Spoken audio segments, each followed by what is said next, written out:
All right, buckle up, everybody, because today we're going deep into the world of military aviation.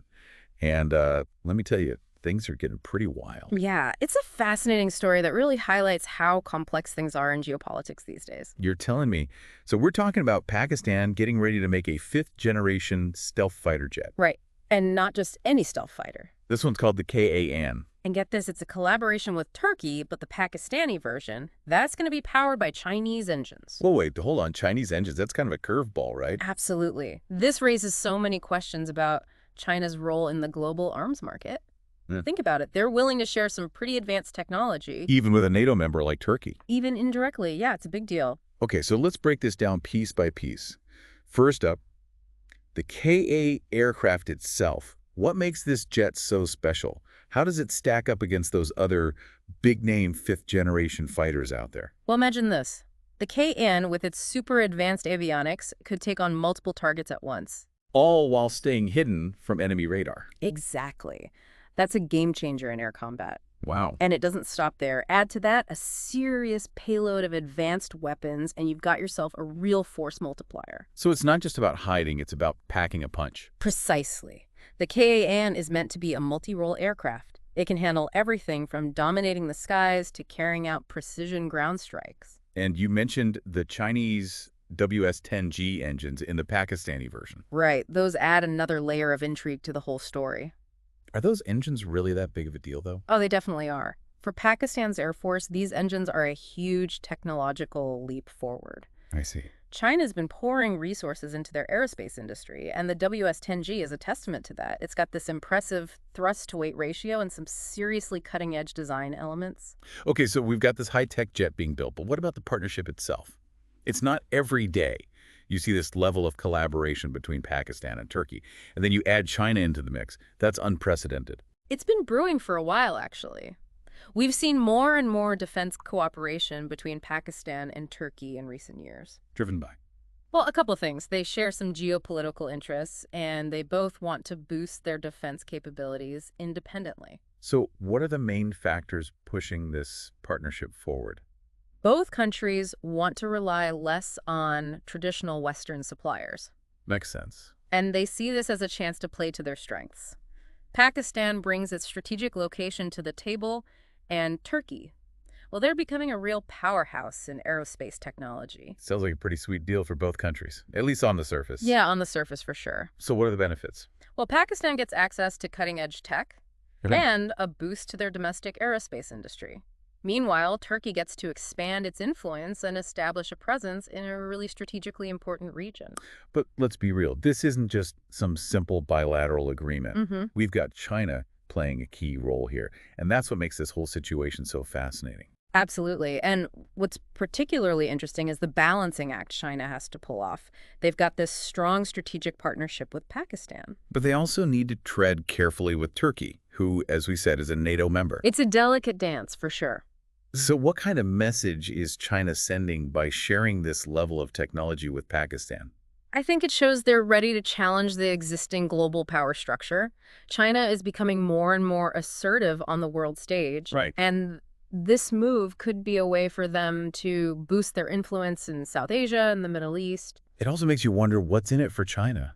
Are they just trying to strengthen ties with Pakistan?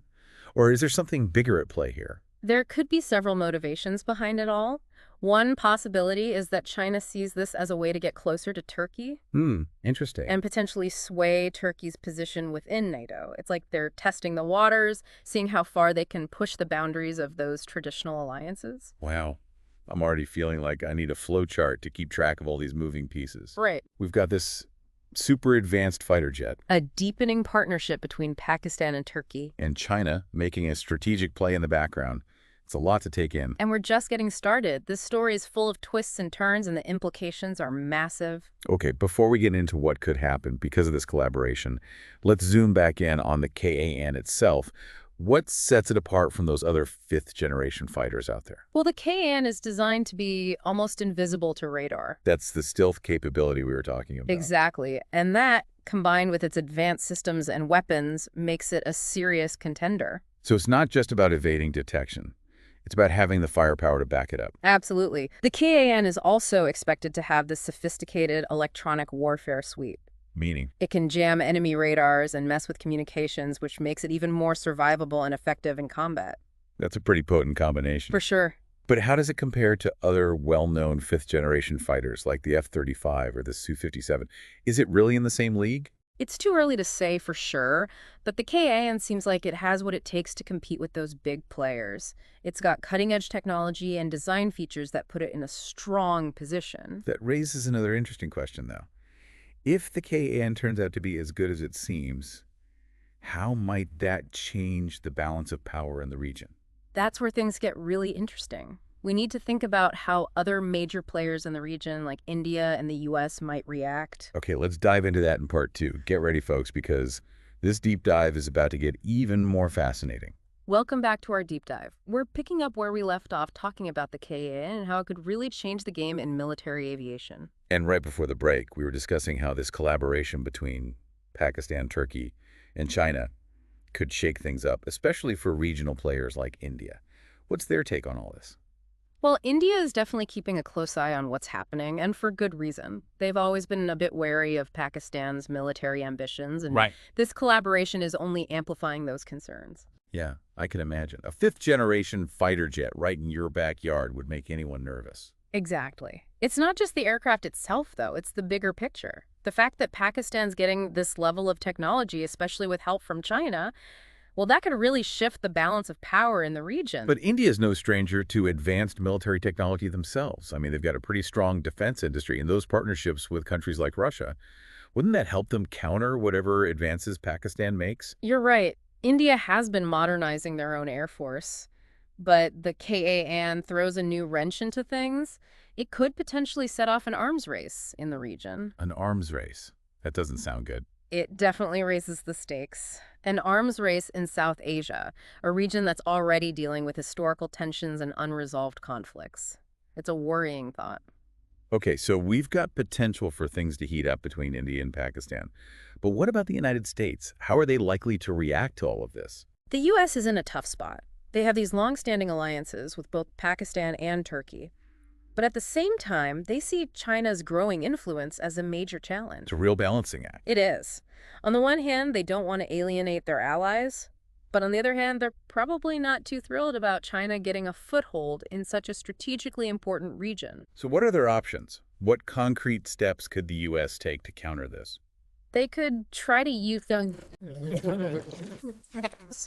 Maybe offer alternative defense partnerships to Turkey. Okay. Or increase military aid to India. Those are possibilities. But would that really be enough to change their minds? I mean, Turkey and Pakistan seem pretty set on this collaboration. It's hard to say. These countries have their own priorities, and they're not likely to back down easily. The U.S. might find themselves with limited options. Sounds like a classic geopolitical dilemma. Competing interests. Complex relationships. And no easy answers. Exactly. And it really highlights the challenges of navigating a world with multiple power centers. Traditional alliances are being put to the test, and new power centers are emerging. The U.S. is going to have to adapt to this changing landscape. Okay, so we talked about potential reactions from India and the U.S., but what about the wider ripple effects? This collaboration could have implications beyond just South Asia, couldn't it? Oh, absolutely. Both Turkey and Pakistan have interests that go far beyond their immediate borders. This partnership could have repercussions in the Middle East. Central Asia. Even further afield. For example, Turkey's been asserting itself more and more in the Eastern Mediterranean. This collaboration with Pakistan could embolden them even more. That's definitely a possibility. And it could also impact the ongoing conflicts in Syria and Yemen, where both Turkey and Pakistan have been involved. So this isn't just about one region. It's about how this collaboration could shift things in multiple geopolitical theaters. What happens in one part of the world rarely stays contained. This situation is a perfect example of how interconnected everything is. Okay, we've talked about a lot of potential risks and challenges. Yeah. But are there any potential upsides to this collaboration? Could it actually lead to more stability in certain areas? It's important to look at things from all angles. One potential benefit could be increased cooperation between Pakistan and Turkey on counterterrorism efforts. Okay. Both countries have been targets of terrorism, and they have a shared interest in fighting those threats. So it's not all doom and gloom. Right. There's potential for greater cooperation on security issues. It's not necessarily a zero-sum game. Even with all these geopolitical rivalries, there are areas where countries can find common ground. And work together for mutual benefit. Exactly. So what else? Are there any other potential benefits we should consider? Well, the collaboration could also boost economic growth and technological development in both Pakistan and Turkey. How so? Developing and producing advanced aircraft takes a lot of expertise and investment that can spill over into other sectors. So new jobs, technological advancements, increased trade, those are all positive outcomes. Exactly. This collaboration has the potential to really stimulate economic activity and create new opportunities for both countries. Okay, so it's not all about military posturing and geopolitical maneuvering. Oh. There are potential economic and security benefits too. But ultimately, whether this collaboration succeeds or fails depends on a lot of factors, right? Absolutely. It all comes down to the political will of everyone involved, their ability to handle potential tensions, and their willingness to cooperate in a way that benefits all sides. It's a complex equation with a lot of variables. But one thing's for sure, this collaboration is a major development with far-reaching implications. It's definitely a story worth following closely. Now let's zoom in on one particularly interesting aspect of this story. The fact that the Pakistani version of the KAAN is going to use Chinese engines. This is where things get really fascinating. This is the part that has everyone in the defense world talking. It raises questions about China's motivations and what it could mean for the global arms trade. Like what? What are some of the key questions this engine deal brings up? Well, for starters, why is China willing to share such advanced technology with Pakistan and, by extension, Turkey? What are their strategic goals? And how does this move fit into their bigger ambitions? It's not every day you see a NATO member, even indirectly, using Chinese military tech in such a high-profile project. It really shows how much things are changing in international relations. Traditional alliances are being challenged. And new partnerships are popping up based on shared interests rather than those old ideological lines. Exactly. Okay, so let's unpack this Chinese engine element a bit more. What are some of the possible reasons why China decided to provide this technology to Pakistan? On the surface, it seems like a pretty straightforward way for China to strengthen their relationship with Pakistan. The two countries have a long history of cooperation, Driven by? shared security concerns mainly, and a desire to counter India's influence in the region. Right, and China's been investing heavily in Pakistan's infrastructure and economy through things like the China-Pakistan Economic Corridor. Exactly. Providing Pakistan with this advanced military tech is another way for China to solidify that alliance and boost Pakistan's capabilities. That makes sense from a regional perspective. Hmm? But is there a bigger picture here? Is China playing a longer game? That's a great question. It's possible that China sees this as a chance to not only strengthen ties with Pakistan, but also to expand its influence in the whole region. Potentially even pushing out the U.S. That's a possibility. So it's not just about regional dynamics.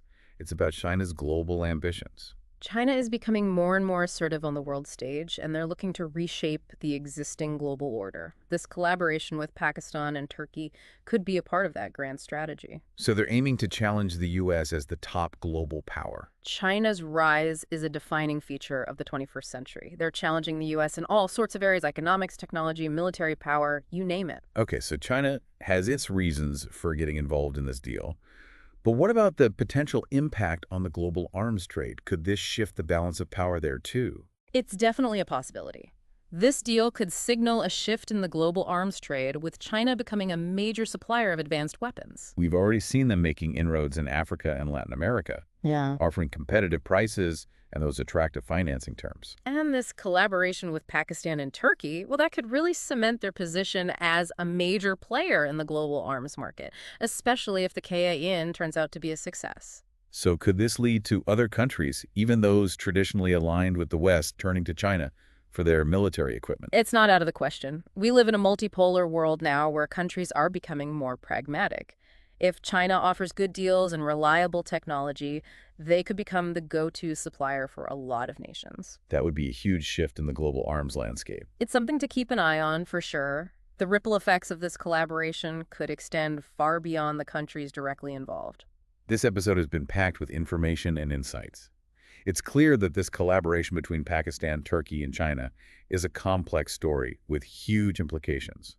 And we're not done yet. There's still so much to discuss, especially when it comes to the potential long-term consequences of this collaboration and what it means for the future of global power. Join us for the final part of our deep dive as we explore these fascinating and potentially game-changing developments even further. Welcome back, everybody. We've been digging into this fascinating alliance with Pakistan, Turkey, and China joining forces to build a state-of-the-art stealth fighter. And we've talked about their motivations, the potential risks, and how this is shaking things up in the global defense world. Now, let's step back for a second and think about the big picture. Could this collaboration, despite those potential downsides, actually contribute to a more stable world, a world with multiple power centers? It's a really interesting question. It forces us to rethink how we see power. We're not talking about a world dominated by one single superpower anymore. Right, it's like the old rules don't apply. New alliances are forming driven by shared interests, not those old loyalties. Countries are becoming more practical, more focused on securing their own position in a world that's changing so fast. So how does this specific collaboration fit into that bigger picture of a multipolar world? One possibility is that it acts as a deterrent. In a system where power is more evenly distributed, those major players might think twice before doing something rash. Because they know that any aggressive move could trigger a response from other powerful countries. Exactly. It creates a system of checks and balances that can help prevent conflicts from spiraling out of control. So instead of one superpower calling all the shots, we have a network of power centers keeping each other in line. That's the idea anyway. Of course, a multipolar system also has its own challenges. Like what? What are some of the downsides of a world with multiple power centers? Well, it can be a lot more complex and unpredictable. With more players involved, there's a greater risk of miscommunication Miscalculations. and unintended escalation. It's like a game of chess with more pieces on the board. Every move becomes more intricate and the consequences are bigger. Diplomacy becomes even more important in a multipolar world. Countries need to be really skilled at navigating those complex relationships and finding common ground to prevent conflicts. Okay, so more potential for stability, but also more complexity and a greater need for diplomacy. It sounds like a bit of a mixed bag. It always is. And don't forget, we're talking about a landscape that's always changing. The dynamics of power are always shifting, and new challenges are constantly popping up. That brings up an important point. How do all these geopolitical shifts impact the average person?